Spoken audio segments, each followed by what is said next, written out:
My mother tore up my hospital records, screaming that I'd let my sister die. My father called me a selfish mistake for refusing to donate my heart. But when my sister survived, she told me something about our parents, something that put them behind bars for life. The hospital records hit the floor like snow, white pages scattering across the linoleum, test results, blood work. My name, Daniel Morgan, age 24, printed at the top of each sheet. My mother ripped them systematically, one page after another, tearing through medical jargon and diagnostic codes while she screamed, "You're killing her! Your own sister!" People were staring. Other families in the waiting room, nurses at the station, a security guard talking into his radio. I stood there, numb, watching my mother destroy documents that proved I couldn't save my sister's life, not without dying myself. "The doctor said you're a match!" Mom shrieked. Her face was red, mascara running. "You could save Emma's life by donating my heart," I said quietly. My father stepped forward, his face twisted with something that looked like disgust. "So what?" he said. His voice was cold, controlled. "She's dying. You'd still have hers." That wasn't how it worked. My sister Emma, 22 years old, graduating college this spring, needed a heart-lung transplant. Advanced cardiomyopathy, genetic, progressive, fatal, without intervention. I was a tissue match, 6 out of 6 markers, perfect compatibility. The doctors had suggested a domino transplant. I'd receive a deceased donor's organs. Emma would get mine. Except 3 days ago, during pre-surgical testing, they'd found something. A congenital heart defect. Long QT syndrome. Severe. Undiagnosed until now. The surgery would kill me. My damaged heart couldn't withstand the procedure. Dr. Richard Patel, chief of cardiothoracic surgery, 28 years of experience, had explained this to my parents 3 separate times. They didn't care. "You're her brother!" Mom grabbed my shirt. Security moved closer. "You're supposed to protect her. I can't die for her." "Yes, you can!" She lunged. The security guard pulled her back. My father's words cut deeper than hers. "We never wanted you anyway," he said, matter of fact, like he was commenting on the weather. "Emma was the planned one. You were the accident we kept out of obligation." I'd always known I was different, the forgotten child, the one they didn't brag about at dinner parties, the one whose birthday they sometimes forgot. But hearing it said out loud, in a hospital waiting room, in front of strangers, made it real. "If Emma dies," Dad continued, "her blood is on your hands." I'd been the spare child for 24 years. Emma was born first. Beautiful, smart, athletic, everything my parents wanted in a daughter. Then I came along 22 months later. Unplanned, unwanted, a surprise that disrupted their perfect family dynamic. Growing up, the difference was obvious. Emma got piano lessons. I got hand-me-down clothes from cousins. Emma had birthday parties with themes and guest lists. I got dinner at home with just family. Emma's report cards went on the fridge. Mine went in a drawer. I told myself it didn't matter, that I was fine, that I'd make my own life. I moved out at 18, put myself through community college working 2 jobs, got a degree in IT, found a decent job at a tech company in Seattle. I saw my parents maybe twice a year, Thanksgiving, Christmas if I couldn't avoid it. Emma and I were closer. She'd call me, text me, ask about my life. "I'm sorry they're like that with you," she'd said once. "We were both home for Christmas. She was 20, I was 22. It's not fair. It's fine. It's not. They should love you the same. They don't, but that's okay. I have my own life now." She'd hugged me. "I love you. You know that, right?" "I know." 6 months ago, Emma got sick, started with fatigue, shortness of breath. Her girlfriend convinced her to see a doctor. The diagnosis came fast. Dilated cardiomyopathy. Genetic. Aggressive. She needed a transplant. Soon. Our parents called me for the first time in 8 months. "Emma's sick," Mom said. No preamble. No small talk. "She needs a heart transplant. You need to get tested. See if you're a match." "Of course," I said. "Whatever she needs." I flew home the next week. Got tested at Seattle Presbyterian Hospital. 6 out of 6 markers. Perfect match. The doctors explained the domino procedure. It was rare, but possible. I'd get a deceased donor's heart and lungs. Emma would get mine. "We'll need to run comprehensive testing on you first," Dr. Patel said. "Make sure you're healthy enough for the surgery." "When can we start?" "Tomorrow." I spent 3 days getting tested. Blood work, EKGs, stress tests, CT scans, every possible diagnostic tool they had. My parents stayed at the hospital the whole time, hovering, asking the doctors when we could schedule the surgery. "We're still evaluating Daniel's results," Dr. Patel said, "but he's healthy. We need to move fast. We'll have answers soon." On the 4th day, Dr. Patel called me into his office. He looked tired, serious. "Daniel, we found something during your cardiac workup." My stomach dropped. "What?" "You have long QT syndrome, a congenital condition affecting your heart's electrical system. It's severe, type 3, based on your genetic markers." "What does that mean?" "It means your heart is unstable. You're at high risk for arrhythmias, sudden cardiac arrest, and surgery, especially a transplant, would be extremely dangerous." "How dangerous?" He didn't sugarcoat it. "The surgery would likely kill you. Your heart couldn't handle the stress. Even with perfect conditions, your survival rate would be less than 10%. The room tilted. "So I can't donate." "No, I'm sorry, but we'll keep looking for a deceased donor for Emma. There's still hope." "Have you told my parents?" "Yes. I explained it 3 times. They don't seem to accept it." That's when things got bad. My parents didn't accept it because they didn't want to. The next morning,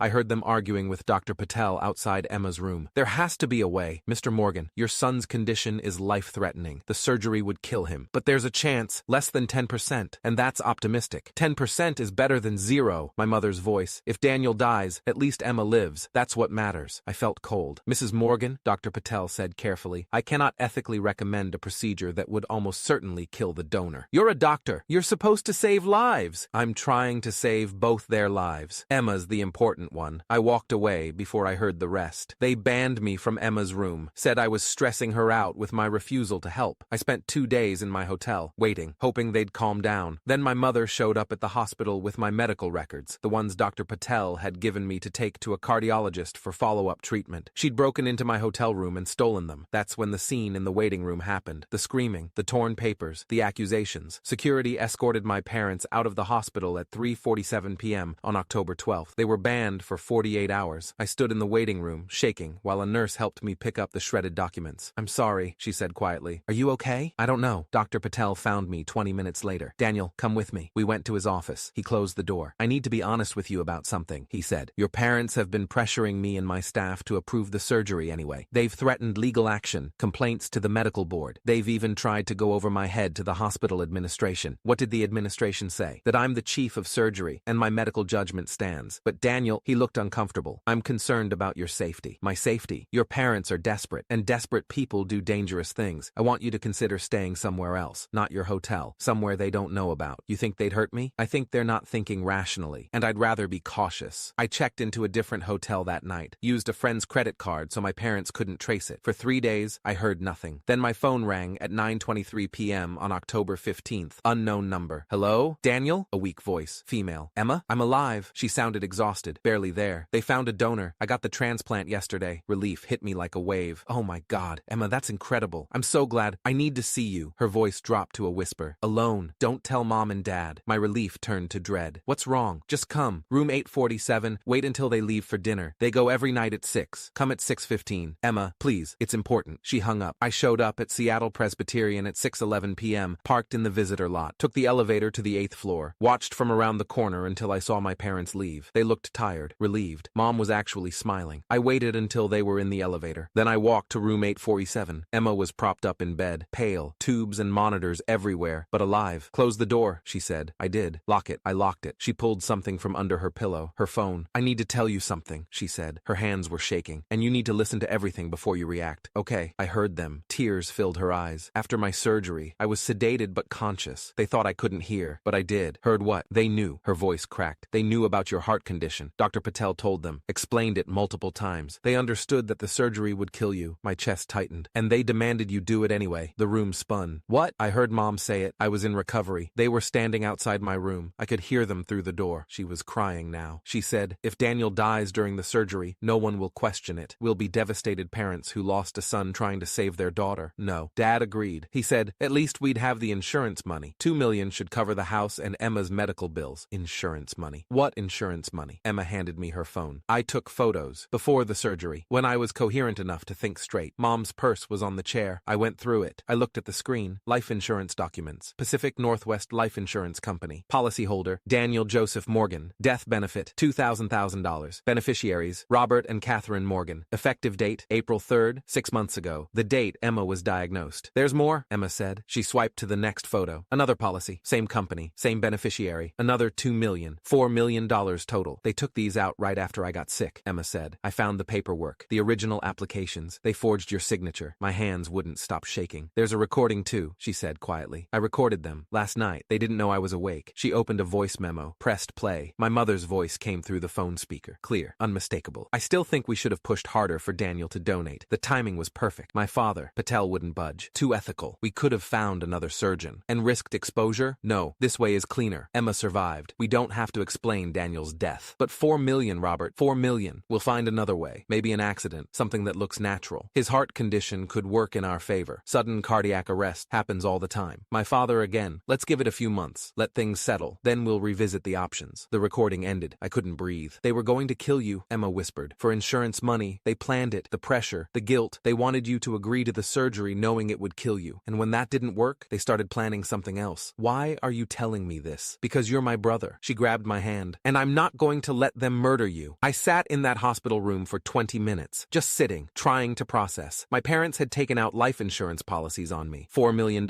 forged my signature. Then they'd tried to pressure me into a surgery that would kill me so they could collect. What do I do? I asked finally. We go to the police, Emma said. Right now, before they come back. They're your parents too. They tried to kill my brother. Her voice was steel. I don't care what they are to me. They're murderers, and I'm not protecting them. I called my lawyer first, Marcus Chen, attorney at law, specializing in criminal defense and family law. I'd used him for basic legal stuff, lease reviews, employment contracts. He answered on the second ring. Daniel, everything okay? No, I need help. Criminal help. What happened? I told him everything. The insurance policies, the forged signatures, the recording. Jesus Christ, he said. Where are you? Seattle Presbyterian, room 847. Stay there. Don't talk to your parents if they come back. I'm calling the police. They'll send someone over. Now? Right now. What you're describing is attempted murder and insurance fraud. Possibly conspiracy. This is serious, Daniel. I know. I'll be there in 30 minutes. He hung up. Emma looked at me. You okay? No, me neither. We sat in silence. At 6:52 p.m., there was a knock on the door. Seattle PD, Detective Amanda Ross, and Detective James Park were looking for Daniel Morgan. I unlocked the door. Two detectives. Detective Ross was in her 40s, short hair, sharp eyes. Detective Park was younger, Asian, methodical looking. I'm Daniel. Mr. Chen called us, Detective Ross said. Said you have evidence of attempted murder? Yes. Can we hear it? I played them the recording, showed them the photos of the insurance documents. Emma gave her statement, explained what she'd heard, what she'd found. Detective Park took notes. Detective Ross photographed everything with her department-issued phone. This is definitely criminal, Ross said. Conspiracy to commit murder, insurance fraud, forgery. How long have you known about this? 45 minutes, I said. And you're sure this is your parents' voices on the recording? Positive. Where are they now? Dinner. They should be back around 7:30. Ross looked at Park. Call for backup. We'll arrest them when they return. Here? Emma asked. In the hospital? Yes. We don't want them getting wind of this and running. Emma nodded. Good. We waited. Marcus arrived at 7:08 p.m. He reviewed the evidence, confirmed it was solid. They're going to claim the recording was taken illegally, he said. But since Emma recorded it as a party to the conversation, it's admissible in Washington state. The insurance documents are clear fraud, and the statements on the recording constitute conspiracy. What kind of sentence are we looking at? I asked. If convicted, 25 to life, each. This is first-degree attempted murder, premeditated, with financial motive. Judges don't take kindly to parents trying to kill their children for insurance money. At 7:34 p.m., my parents came back. They walked into Emma's room smiling, carrying takeout bags from some Italian restaurant. Sweetheart, we brought you... Mom stopped. She saw the detectives. What's going on? Detective Ross stepped forward. Mr. and Mrs. Morgan, I'm Detective Ross, Seattle PD. We need to speak with you about some insurance policies you took out on your son. Dad's face went white. I don't know what you're talking about. We have recordings, Park said. Photographs, testimony. You're under arrest for conspiracy to commit murder and insurance fraud. This is insane. Mom dropped the takeout bags.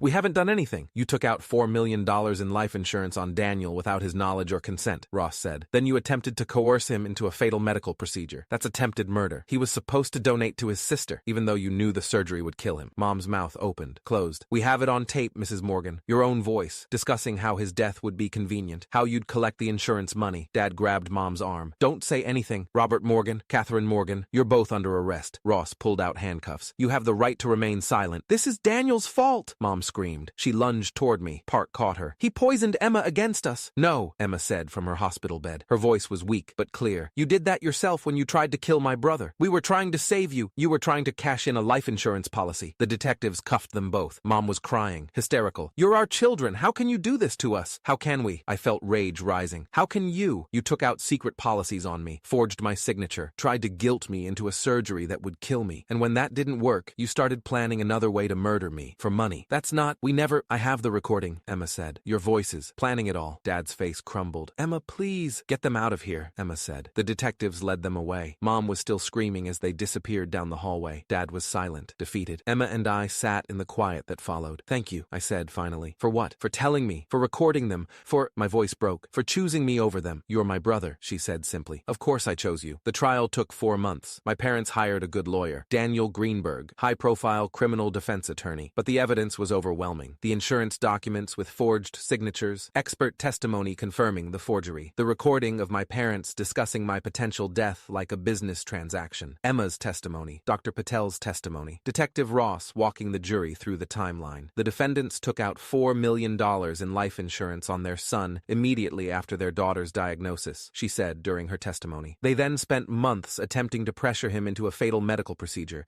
When medical professionals refused to participate, the defendants began discussing alternative methods to cause his death. The defense tried to paint it as a misunderstanding. They They were desperate parents trying to save their daughter, Greenberg argued. Their judgment was clouded by grief and fear, but the prosecution, Assistant DA Jennifer Liu, 15 years of experience, destroyed that narrative. Desperate parents don't take out secret life insurance policies, she said, during closing arguments. Desperate parents don't forge signatures. Desperate parents don't discuss convenient timing for their son's death. These are not the actions of grief. These are the actions of premeditated murder for financial gain. The jury deliberated for 3 hours. Guilty on all counts. Attempted murder in the first degree. Conspiracy to commit insurance fraud. Forgery. Multiple counts for each parent. At sentencing, Judge Margaret Torres, 28 years on the bench, was harsh. In my years as a judge, I've seen many terrible things, but I have never seen parents attempt to murder their own child for insurance money. She looked at my mother and father. You exploited your daughter's illness as cover for financial gain. You forged documents. You conspired to kill your son, and when confronted with evidence of your crimes, you showed no remorse. My mother tried one last time. We're his parents. We loved him. This is all a misunderstanding. A misunderstanding? Judge Torres cut her off. You took out $4 million